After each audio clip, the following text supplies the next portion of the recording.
आप सभी का नमस्कार। डेली करंट अफेयर प्रोग्राम में आप सभी का स्वागत है। आज हम बात करेंगे 26 जुलाई 2022 करंट अफेयर्स की। इसमें सबसे पहले क्वेश्चन में लिख रखा है ऑपरेशन हॉकआई।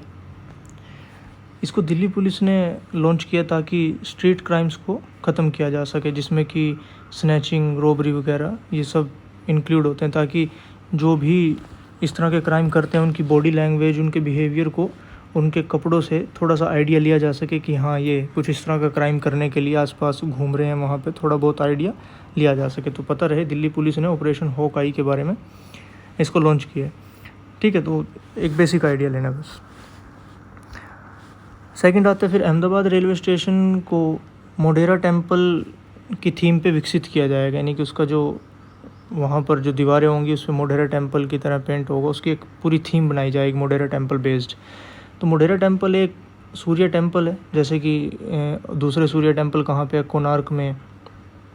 ठीक है, कोणार्क टेम्पल कहाँ पर है, उड़ीसा में। तो वहाँ पर है, जैसे कि ऐसे ही एक सन टेम्पल है, मार्तंड सन टेम्पल, वो जम्मू एंड कश्मीर में, ये न्यूज़ में भी था कुछ टाइम पहले। तो मार्तंड जम्मू एंड कश्मीर में, कोणार्क उड़ीसा में, और मोढेरा कहाँ पर है, मोढेरा टेम्पल पड़ता है मेहसाना, गुजरात, इंडिया में। ठीक है, मेहसाना डिस्ट्रिक्ट के अंदर।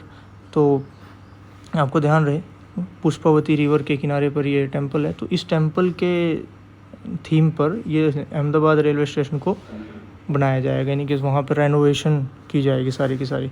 तो ये दोनों चीज़ें आपको ध्यान रहे। उसके बाद स्वदेश दर्शन स्कीम की बात आई। इसके बारे में बेसिक सी बातें बताऊँ कि टूरिज़्म मिनिस्ट्री ने इसको लॉन्च कर रखा है, स्वदेश दर्शन स्कीम को, कब, 2014 में।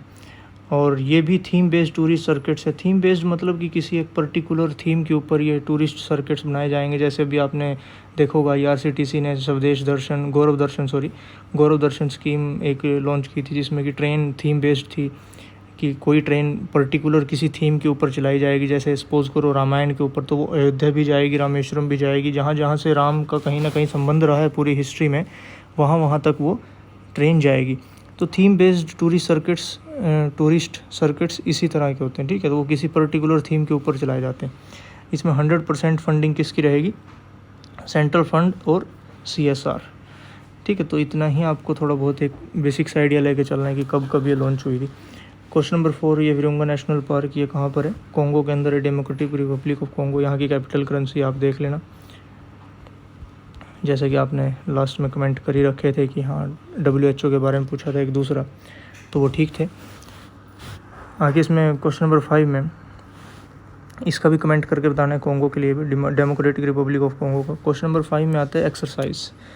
ये एक एक्सरसाइज है, किसके बीच, जापान और इंडिया के बीच। ये एक मैरी टाइम एक्सरसाइज है। तो मैरी टाइम एक्सरसाइज होगी तो कहीं ना कहीं सी में ही हुई होगी। तो कहाँ पर हुई है, अंडमान सी में। ठीक है, आगे लिख रखा है फिर अदर एक्सरसाइजेज जो जापान के साथ भारत की हुई। एक तो जिमेक्स और एक मालाबार। मालाबार में तो ऑस्ट्रेलिया भी था और USA भी। तो ये ध्यान रहे, मालाबार में क्वाड कंट्रीज़ हैं। ठीक है, ये लिखते रहना side by side. Question number 6, Indermeet Gill, ये वर्ल्ड बैंक के चीफ इकोनॉमिस्ट बनाए गए हैं भारत की तरफ से। तो वर्ल्ड बैंक के चीफ इकोनॉमिस्ट भारत से बने, उनका नाम है इंद्रमीत गिल। ठीक है, और इतना ही, पहले में यही सारी चीज़ लिखी गई है, ज़्यादा कुछ पढ़ने का है नहीं। आगे लिख रखा है कि इन्होंने किसका स्थान इन्होंने लिया, अमेरिकन इकोनॉमिस्ट का स्थान इन्होंने लिया। फिर उससे नेक्स्ट में लिख रखा है, फिर आगे इसमें लिखा गया है कि ये दूसरे भारतीय हैं, दूसरे ओनली द सेकंड इंडियन जो चीफ इकोनॉमिस्ट की पोस्ट पे रहे हैं। इससे पहले कौन थे, कौशिक बासु, 2012 से 2016 तक। बस इतनी ही बातें पढ़नी है, ज़्यादा कुछ पढ़ने की ज़रूरत है नहीं। वर्ल्ड बैंक ग्रुप के बारे में बताया था कि इसके 5 पार्ट्स होते हैं। ठीक है, और वर्ल्ड बैंक हम कितनों को बोलते हैं, 2 को। तो मैं ऑलरेडी पहले बता चुका हूँ, वो मैं रिपीट नहीं करूँगा बार बार। इंडिया इंटरनेशनल बुलियन एक्सचेंज, ये भी लॉन्च की जाएगी। आपको इसमें बस बेसिक से इतना ही पता हो कि लॉन्च की जाएगी। तो एक न्यूज़ थी, इसको ध्यान हो कि ये कहाँ पे ऑपरेशनलाइज की जाएगी, गिफ्ट सिटी में। गिफ्ट सिटी कहाँ पर है, गांधीनगर, गुजरात। ठीक है, गांधीनगर गुजरात के अंदर ये गिफ्ट सिटी है। तो इतना ही आपको पढ़ना है, इसमें ज़्यादा कुछ PhD नहीं करनी है। कभी PhD करने लगो बुलियन एक्सचेंज के ऊपर, कारगिल विजय दिवस ये पढ़ लेना। और 23 साल कंप्लीट हो चुके हैं, 23rd एनिवर्सरी थी ये, मई 1999 से लेके जुलाई 1999 तक ये चला था, तो वो थोड़ा बहुत आपको ध्यान रहे। 1999 23 एनिवर्सरी थी और 26 जुलाई, बस इतना ही पढ़ लेना। क्वेश्चन नंबर 9 में 36th national games of India, ये कहाँ पर होंगे? गुजरात में, हम पहले भी कर चुके हैं। कुछ चीज़ें इसमें एडिशनल थी। योगासना और मालखंबा ये 2 नए गेम्स को ऐड किया गया है, ठीक है। अगली बात कि ये इनॉग्रल फंक्शन कहाँ पर होगा? नरेंद्र मोदी स्टेडियम में। आगे लिख रखा है लोगो की बात। लोगो में गुजरात से ही स्टैच्यू ऑफ यूनिटी, जो सरदार वल्लभ भाई पटेल का स्टैच्यू ऑफ यूनिटी है, और गिर के एशियाई लोयन, ये इसके लोगों में दिखाए जाएंगे, ठीक है। लास्ट एडिशन नेशनल गेम्स का कहाँ हुआ था? 2015 में केरला में। तो अभी ये 7 सालों के बाद होने लगे हैं, तो ध्यान रहे लास्ट एडिशन भी कहाँ हुआ था, ये इम्पोर्टेंट है, ठीक है। ड्राइविंग डे यानी कि डूबने से बचाने के लिए, वो आपको ध्यान रहे। 5G स्पेक्ट्रम, इसके ऊपर भी बहुत सारे बच्चे PhD करेंगे, बहुत बड़ी बड़ी वीडियोस भी देखेंगे, बहुत सारा, लेकिन जो आपके लिए रेलिवेंट होता रहेगा मैं इसमें डालता रहूँगा। अभी के लिए क्या रेलिवेंट है कि जो 5G स्पेक्ट्रम ऑक्शन होगा उसमें कौन कौन सी कंपनीज़ हिस्सा लेंगी। इसमें मैं यहाँ पे ऐसा कुछ भी मेंशन नहीं किया कि कितने बैंड पर वो चलेगा, कितने गीगाहर्ट्ज़, मेगाहर्ट्ज़, ये वो सारा कुछ वो मेंशन नहीं किया। आपके लिए इतना टेक्निकल जाने की ज़रूरत है भी नहीं, आपको बस ये ध्यान रहे कि कौन कौन सी कंपनीज इसका हिस्सा रहेंगी।